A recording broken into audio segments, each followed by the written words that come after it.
নমস্কার, আমি সেই পারমিতা ঘোষ, বেথুন কলেজের বাংলা বিভাগের তৃতীয় বর্ষের ছাত্রী, যাকে নিয়ে কদিন যাবৎ সোশ্যাল মিডিয়ায় খুব সমালোচনা করা হচ্ছে। কি বিষয় নিয়ে এত সমালোচনা, কি বিষয় নিয়ে এত বিতর্ক? না, একটি সম্প্রতি ইউজিসি ও কেন্দ্র সরকারের নেওয়া সিদ্ধান্ত যে এই প্যান্ডামিক সিচুয়েশনে বাড়ি বসে ছেলেমেয়েরা পরীক্ষা দিক ওপেন বুক এক্সাম পদ্ধতির মাধ্যমে। আমি সেখানে সমর্থন জানাই ওপেন বুক এক্সাম পদ্ধতিটি, কারণ ফাইনাল ইয়ারে পরীক্ষা নেওয়াটা খুব দরকার, এর উপর আমাদের কেরিয়ার ডিপেন্ড করে। এবং সেখানে যাদবপুর বিশ্ববিদ্যালয়ের এক জনৈক অধ্যাপিকা মন্তব্য করে জানান যে না, এই বছর কোনো মতেই পরীক্ষা নয়, হয় পরীক্ষা না নিয়ে পাশ করিয়ে দেওয়া হোক, নচেত 1 বছর লস করা হোক। সেইখানেই আমি শুধু ম্যাডামকে বলি যে যে সমস্ত ছেলেমেয়েরা রিজার্ভেশনের সুবিধা নিয়ে পড়াশোনা করে তাদের পক্ষে 1 বছর কেন 10 বছর লস দেওয়াটাও কোনো বড় ব্যাপার নয়। On 3rd of this month, it so happened that there was a post by Nilkantha Noshkar, and he happens to be a sculptor, painter, and he had put up a post regarding the sort of movements that can be done during this COVID situation, with the notification coming out that one has to compulsorily take semester exam in the COVID situation, no matter what. Otherwise, people won't be getting their degrees. So when there was a discussion going on, I had said that a year in the life of an individual cannot be so important that one can be lives of people, because with the NEET date coming out the 13th of this month, and we know our metro isn't starting before 14th. So I was actually getting a lot of after this judgment came out, my own students, I know I'll not be naming that person, but that person belongs to Kashmir, and about his accessibility and the sort of pandemic disaster that all of us are going through. So that was there in mind, and I was actually interacting on a post when I said that a year in the life of a student cannot be so important that you can risk the lives of so many students asking for an exam now. No exam at the moment. That is what I would suggest. All of a sudden, this Paramita Ghosh, she comes up and starting me on the basis of my identity and saying that I am a quota candidate. How would I realize what hard work is all about? That is the difference between quota and I'm quoting her. She said that that's the difference between belonging to a quota and unquota, whatever, that was her language. And then she just said that it is not about it does not want to become a teacher in order to understand that you're in the life of a person doesn't matter, but it so happens that it is a question about somebody having merit, some having to sit down for a year, and another person who doesn't what was it called? It was called so it's like something like that is like undeserving meritless person. The difference between an undeserving meritless person and a person with merit having to sit for a year. So that was where it started. So what since I have been writing about caste violations in the state, busting the myth of casteless West Bengal for quite some time now. But I must admit that I started off only with the institutional murder of Rohit Vemula. That is when I felt that enough is enough, and it's time that I speak about my life experience, my everyday growing up. And so I've been vocal about caste violation, systemic and symbolic violation in the state. So I thought, erase her identity. I'll not give a name. So I had to, for the first time, I had to download something so that I could erase her name, and I put up a post saying that when somebody of my identity tries to say anything of any nature, what attacked is my identity, my surname, and that is what is looked upon, no matter who we speak on. Then that is sort of a like putting censor on anything that I speak. If I'm shut for my identity, then I can never speak. So that's all that I had put up. Then one of I had gone to a friend's place, and because she's a close friend of mine, she stays in the same block. So I told her this, and said, "Who's this person? You had erased the identity." So I said, "Happens to be the girl." Then it so happened that she logged into the post. I tried to log in her, but it wasn't happening. So I realized that she had blocked me. So my friend then took the her Facebook profile identity, and then she logged in to see that she had put up a post saying today saying that today I have put Murmu Santhales. I have. Oh, she had also used the word oppressor at that in place. And it so happens that certain uncles and aunties of the state need to be reminded that they have been sitting on a fat salary for no merit of theirs. So when this came in, and since this came a friend of mine, I just took it and I had posted that without erasing her. It's no point. She was actually boasting about the fact that she had put an Adi Santhal at place and things like that. So I had put up the post as it was. So then things got rolling, it got noticed, and then I get a phone the next day. I didn't even realize, because the sort of language that person used, and she's not in my friend list. I thought she teaches somewhere, because that we also have students. I thought she must be teaching somewhere. Then the next day, I get a phone from Bethune College, the head of the department of the Bengali, She calls me up to say that I've seen your post, and I'm not in a friend list. So she said she's seen a post and she's extremely ashamed of what has happened to me, and she's ready to put on a post. I said, "Oh, absolutely, I'm very grateful to you that you're doing this in solidarity for a cause. Thank you so much, madam."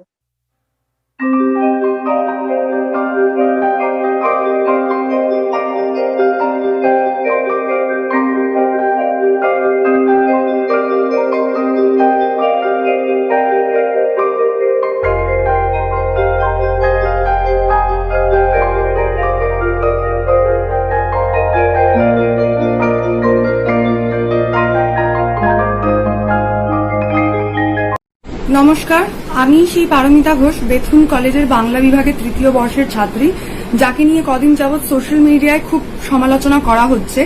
কি বিষয় নিয়ে এত সমালোচনা, কি বিষয় নিয়ে এত বিতর্ক? না, একটি সম্প্রতি ইউজিসি ও কেন্দ্র সরকারের নেওয়া সিদ্ধান্ত যে এই প্যান্ডামিক সিচুয়েশনে বাড়ি বসে ছেলেমেয়েরা পরীক্ষা দিক ওপেন বুক এক্সাম পদ্ধতির মাধ্যমে। আমি সেখানে সমর্থন জানাই ওপেন বুক এক্সাম পদ্ধতিটি, কারণ ফাইনাল ইয়ারে পরীক্ষা নেওয়াটা খুব দরকার। এর উপর আমাদের কেরিয়ার ডিপেন্ড করে। এবং সেখানে যাদবপুর বিশ্ববিদ্যালয়ের এক জনৈক অধ্যাপিকা মন্তব্য করে জানান যে না, এই বছর কোনো মতেই পরীক্ষা নয়, হয় পরীক্ষা না নিয়ে পাশ করিয়ে দেওয়া হোক, নচেত 1 বছর লস করা হোক। সেইখানেই আমি শুধু ম্যাডামকে বলি যে সমস্ত ছেলেমেয়েরা রিজার্ভেশনের সুবিধা নিয়ে পড়াশোনা করে তাদের পক্ষে 1 বছর কেন 10 বছর লস দেওয়াটাও কোনো বড় ব্যাপার নয়। কিন্তু আমাদের মতন জেনারেল ছাত্রছাত্রীরা যারা খুব কষ্ট করে পড়াশোনা করছে তাদের পক্ষে 1টা বছর লস দেওয়া মানেই অনেকটা। এবং যাদের বাবা মারা রোজ প্রতিনিয়ত রাস্তায় বেরোচ্ছেন এই প্যান্ডামিক সিচুয়েশনে অন্যের সংস্থানে, তাদের যখন কিছু হচ্ছে না তাহলে বাড়ি বসে আমাদের পরীক্ষা দিতে সমস্যাটা কোথায়? তার বিপক্ষে তিনি আমাকে অনেক মন্তব্য করেন এবং সেই মন্তব্যগুলিকে উনি ডিলিট করে দেন। ডিলিট করে দিয়ে শুধুমাত্র আমার মন্তব্যটির স্ক্রিনশট রেখে সেটিকে উনি ভাইরাল করেন। এবং তারপর আমি আমার ফেসবুক ওয়ালে একটি পোস্ট করি সেই সব দেখার পর, যে সাঁওতাল, ভিল, মুন্ডা, ওরাও সমস্ত যে আদিবাসী সম্প্রদায়ের মানুষেরা আছে বা অন্যান্য কাস্টের আন্ডারে যারা পড়ে, তারা একটা ফেসিলিটি পায়, যে ফেসিলিটিটা আমরা পাই না। সেটার একটা স্কুল মানে দাঁড় করান উনি সেটাকে ব্যক্তিগতভাবে নিজের মধ্যে নিয়ে নেন, যেটা আমি নাই। ওই পোস্টে কোথাও ওনার নাম করা ছিল না, ওই যাদবপুরের অধ্যাপিকার কোথাও কোনো নাম করা ছিল না। এবং ওখানে আমি কোনো রকম ভাবেই ওই ম্যাডামকে বা কোনো সম্প্রদায়কে বা কোনো রিজার্ভেশনের সম্প্রদায়কে আমি কোনো রকম ভাবে আক্রমণ করিনি। আমি শুধু এটাই বলতে চেয়েছি যে রিজার্ভেশনে থাকা শুধুমাত্র ছাত্রছাত্রীরাও নয়, বহু সরকারি কর্মচারীরাও অনেক সুবিধা পাচ্ছেন, যারা এখন বিনা পরিশ্রমে বেতন পাচ্ছেন, যেটা আমাদের বাবা মারা পায় না। সুতরাং তারা আমাদের কষ্টটা কি বুঝবেন, তাদের জ্বালা যন্ত্রণা আমাদের মতন নয়। সেটাকে ম্যাম ব্যক্তিগতভাবে নিয়ে সেটাকেও ভাইরাল করেন। এবং আমার সব থেকে অদ্ভুত লাগে যে যাদবপুরের ইতিহাস বিভাগের অধ্যাপিকা হওয়া সত্ত্বেও ওই ম্যাডামের আদিবাসী হওয়াটা কি করে লজ্জার কারণ হতে পারে। কারণ এখনো কেন আমার সারা জীবনে কোনোদিনও সিধু কানুকে বা বিরসা মুন্ডাকে অপমান করার যোগ্যতা বা স্পর্ধা তৈরিই হবে না। তাহলে ভারতের ইতিহাসে সাঁওতাল বিদ্রোহ ও মুন্ডা বিদ্রোহের কোন রকম গুরুত্বই থাকতো না। বিরসা মুন্ডা সিধু কানুর উত্তরসূরি হয়, তার বংশধর হয়, সেখানে গর্বিত হওয়ার বদলে তিনি লজ্জিত হলেন কি করে সেটা তিনিই জানেন। এবং তাদের রক্তকে, তাদের বলিদানকে অপমান করার, অস্বীকার করার, ছোট করার মতন নাই আমার স্পর্ধা আছে, নাই আমার যোগ্যতা আছে, নাই আমার মানসিকতা আছে। ম্যাডাম সেটিকে ভুল বুঝে গর্বের বদলে লজ্জিত হলেন, এটা ভেবেই আমার খুব খারাপ লাগছে এবং আমি দুঃখিত তার জন্য। যাই হোক, এরপর আমি বাংলা বিভাগে যেহেতু পড়ি, তৃতীয় বর্ষে, বাংলা বিভাগের প্রধানা একটি পোস্ট করেন ফেসবুকে এবং আমার সম্পর্কে যা নয় তাই বিশ্রীভাবে লেখেন। সেটা ভাইরালও হয় এবং সেখানে ম্যাডামকে হয়তো অনেকে কেউ কিছু বলে, যার জন্য ম্যাডাম সে পোস্টে ডিলিট করতে বাধ্য হন। আমি ওখানে ম্যাডামকে কোনো রকম কোনোভাবে কোনো বিরূপ অশালীন মন্তব্য করিনি এবং এখনো অবধি আমার বিভাগে প্রধান আর শিক্ষিকা মহাশয়া না আমার সাথে যোগাযোগ করেছেন, না আমি তার সাথে এই ব্যাপারে কোনো রকম ভাবে যোগাযোগ করে উঠতে পেরেছি। অথচ বা কলকাতার একটি স্বনামধন্য পত্রিকা, রেপুটেটেড পত্রিকা আনন্দবাজারে এটা বেরিয়েছে যে আমি ওনাকে হেনস্থা করেছি। তাই আমার ম্যাডামের কাছে বিনীত অনুরোধ, আমি যদি সত্যিই আপনাকে ওই পোস্টটি করায় কোথাও আপনাকে অশালীন মন্তব্য বা হেনস্থা করে থাকি, আপনি সেটি স্ক্রিনশট দিন প্রমাণ সহ। আর যদি আপনার কাছে তা না থেকে থাকে তাহলে আপনি সাইবার সেলে যান, গিয়ে আমার বিপক্ষে আপনি বলুন, কেস করুন। সেইখান থেকে আপনি সেটা স্ক্রিনশট নিয়ে পোস্ট করুন যে আমি আপনাকে অপমান করেছি, কোথাও অশালীন মন্তব্য করেছি, তারপর আপনি আমাকে যা শাস্তি দেবেন আমি তাই মাথা পেতে নেব। আরেকটি কথা, আনন্দবাজারের মতন পত্রিকায় বেরিয়েছে বেথুন কলেজের প্রিন্সিপাল নাকি আমার বাবা মার সাথে ব্যক্তিগতভাবে যোগাযোগ করেছেন এবং আমার বাবা মা তাদেরকে বলেছেন যে আমি মানসিকভাবে অসুস্থ, যেটা মোটেই সত্যি কথা নয়। এখনো প্রিন্সিপাল মহাশয়া কোন রকম ভাবেই আমাদের সাথে যোগাযোগ করেননি বা আমরাও তার সাথে যোগাযোগ করে উঠতে পারিনি। তাই আমি এটাও চাইবো যে আপনি প্রিন্সিপাল ম্যাডাম আমার সাথে যোগাযোগ করেছেন, এর কোনো ফোনের স্ক্রিনশট বা কোন রকম অডিও ভয়েস থাকলে সেটারও প্রমাণ দিন। কারণ আনন্দবাজারের মতন একটা রেপুটেটেড পত্রিকা কোন রকম কোনো কিছু সত্য মিথ্যা যাচাই না করে একতরফা কথা শুনে কি করে এত বড় মিথ্যা কথা প্রচার করতে পারে, আমার তো ভেবেই আশ্চর্য লাগছে। যাই হোক, এরপরে বেথুন একটি অ্যান্টি ইউনিয়ন ও অ্যান্টি র্যাগিং কলেজ, তা সত্ত্বেও আমার কলেজের জিএস কে দিয়ে আমাকে মেসেজ করানো হয় হোয়াটসঅ্যাপে। জানি না আমার জিএস কোথা থেকে আমার নাম্বারটা পায়, কারণ তার সাথে আমার ব্যক্তিগতভাবে কোন রকম যোগাযোগ নেই। সে আমাকে থ্রেট দেয় যে আমি জাতি বিদ্বেষী, বর্ণ বিদ্বেষী, সংস্কার বিরোধী, সংরক্ষণ বিরোধী কথাবার্তা বলেছি, যেটা একদমই নয়। তা সত্ত্বেও তারা বলে যে আমি যদি ক্ষমা না চাই তাহলে আমাকে রাস্টিকেট করা হবে। এবং সেটা আমি দেখে যখন আমি স্কিপ করে যাই, ইগনোর করে যাই, তখন একটা বেথুনের অফিসিয়াল তরফ থেকে কমিটি, অ্যান্টি ইউনিয়ন হওয়া সত্ত্বেও অফিসিয়াল একটা পোস্ট বার করা হয় আমার নামে, আমার নিন্দা করে আচরণে। বলা হয় আমি জাতি বিদ্বেষী, বর্ণ বিদ্বেষী, সংরক্ষণ বিরোধী কথাবার্তা বলেছি ভারতের সংবিধানের বিরুদ্ধে, যা একদমই নয়। আমি শুধু বলতে চেয়েছি যে রিজার্ভেশনের আন্ডারে থাকা ছেলে মেয়েগুলো প্রচুর সুবিধা পায়, যেটা জেনারেলের ছেলেমেয়েরা পায় না, সেটা যে কারণ বশতই হোক না কেন। ভারতবর্ষের জাত শুধুমাত্র দুটোই, নিরক্ষর ও গরিব, এবং এই নিরক্ষর ও গরিব সমস্ত শ্রেণীর মানুষকে সমানভাবে এগিয়ে আসতে হবে, সেটা আমি মনে করি, তা কোটাই হোক আর আনকোটাই হোক। এছাড়াও আমাকে বারংবার আমার প্রধানা শিক্ষিকা, বিভাগীয় প্রধানের তরফ থেকে বারবার আমাকে অ্যাকিউজ করা হয় আমি মানসিক রোগী, আমি মানসিকভাবে অসুস্থ। এছাড়াও আমার মা আমাকে একটি মন্তব্যের সমর্থন জানান, সেটি নিয়েও খুব বিতর্ক জড়ায় এবং বলা হয় আমার মাও নাকি মানসিকভাবে অসুস্থ এবং মানসিকভাবে বিকৃত। আমি 3 বছর বেথুন কলেজে পড়েছি, তাই আমি আমার প্রধান শিক্ষিকার কাছে জানতে চাইছি ওনার কাছে কি আমার কোনো মেডিকেল সার্টিফিকেট আছে, বা আমার বাবা মা কোনো রকম ভাবে মেডিকেল সার্টিফিকেট দিয়েছে ওনাকে যে আমি কোনো থেরাপিস্টের আন্ডারে চিকিৎসা করাই। আমার কোনো চিকিৎসা চলছে মনোবিজ্ঞানের আন্ডারে, আমি মানসিক রুগী, মানসিক সমস্যার সম্মুখীন। তাহলে উনি কিভাবে আমাকে বলতে পারেন আমি বিকৃত মস্তিষ্কে বা মানসিক রুগী? আপনার কাছে যদি প্রমাণ থেকে থাকে, কোনো মেডিকেল সার্টিফিকেট থেকে থাকে যে হ্যাঁ আমি মানসিক রুগী, তবেই আপনি এত বড় কথাটা আমার সম্পর্কে রটান যে আমি মানসিক রুগী। কারণ এইটা যে রটাচ্ছে তার হয়তো কিছু যায় আসছে না, কিন্তু যার জন্য রটছে তার কাছে এটি খুব খারাপ একটা বিষয়। এবং আমি যদি মানসিক রুগী হই, তাহলে আপনার বিভাগে আমি 3 বছর পড়াশোনা করলাম কি করে? আপনি তাহলে আমাকে রাখলেন কি করে একটা মানসিক রুগীকে? এবং 2 মাস আগে আপনার মনে হচ্ছে যে আমি মানসিক রুগী? আর আরেকটি কথা, বিষয়টি শুধু এখানেই থেমে থাকে না। উনি আমার সহপাঠীদের কাছ থেকে জোর জবরদস্তি হুমকি দিয়ে লিখিয়ে নিতে চান যে আমি মানসিকভাবে অসুস্থ। সুতরাং বোঝাই যাচ্ছে জিনিসটা কতটা বাজে জায়গায় যাচ্ছে। আপনার কাছে যদি প্রমাণ থাকে যে আমি মানসিক রুগী, আমি আপনাকে হেনস্থা করেছি এবং প্রিন্সিপাল ম্যাডাম আমার কাছে ফোন করেছেন, আমার মাকে আমার মা বলেছেন, তাহলে আপনি প্রমাণ দিন। এবং শুধু আমি নয়, আমার মাও নাকি মানসিকভাবে অসুস্থ, এই ভীষণ বিশ্রী কথাটা রটনা করা হচ্ছে। যেখানে আমার মা যা মন্তব্য করেছে সেই রকম মন্তব্য দেশের অনেক মানুষই কিন্তু করে থাকে, তা সত্ত্বেও আমাদেরকেই স্পেসিফিক্যালি বলা হচ্ছে যে আমরা মানসিক রুগী। এই প্যান্ডামিক সিচুয়েশনে যেখানে পরীক্ষা আমার 1 মাস পর, সেইখানে আমি না পড়াশোনায় কনসেন্ট্রেট করতে পারছি। এই সমস্ত পরিস্থিতি চলার জন্য আমার মন মানসিকতা একদমই বিধ্বস্ত। আমি মেসেঞ্জারে বিভিন্ন রকমের গালি গালাজ, থ্রেটনিং পাচ্ছি, থ্রেটনিং ফোন পাচ্ছি, যেগুলো আর আমার পক্ষে নেওয়া সম্ভব হচ্ছে না। আমি মানসিকভাবে বিধ্বস্ত হয়ে পড়ছি, শারীরিকভাবেও বিধ্বস্ত হয়ে পড়ছি এবং আমার 1 মাস পর পরীক্ষা। যদি এই জিনিসটি চলতেই থাকে এইভাবে, তাহলে হয়তো আমি একটা অঘটন ঘটিয়ে ফেলতে বাধ্য হব। এবং যারা এই ঘটনাটাকে কেন্দ্র করে একটা পলিটিক্যাল রিভিউ এনে ফুটেজ খাওয়ার চেষ্টা করছেন, আমি তাদের কাছে করজোড়ে বিনীত অনুরোধ করছি আপনারা আমাকে জানান আমি ঠিক সুসাইডটা কোথায় অ্যাটেম্প্ট করব, যাদবপুরের সামনে নাকি বেথুনের সামনে? আপনারা সেটা মিলিতভাবে আমাকে জানান। আপনারা ঠিক যেখানেই বলবেন যাদবপুর বা বেথুন, তার সামনে গিয়ে আমি সুসাইড করব, তাতে আপনারা আরো ভালো করে ফুটেজটা খেতে পারবেন। আপনাদেরও সমস্যা শেষ, আমারও সমস্যা শেষ।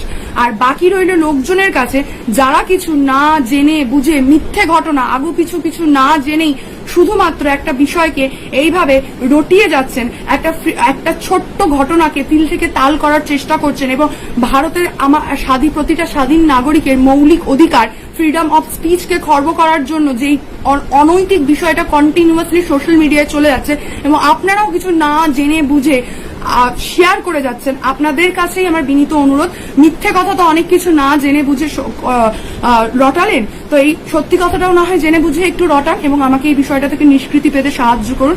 আর যদি তা না হয়, এরকম ভাবে আমার উপরে মানসিক অত্যাচার ও হেনস্থা চলতেই থাকে, অনতিবিলম্বে আমি কোনো একটা ঘটনা ঘটিয়ে ফেলবো, যার দায় সম্পূর্ণরূপে আমার ডিপার্টমেন্টের এইচওডি এবং বেথুন কলেজকে নিতে হবে, এইটুকু আমি বলতে পারি।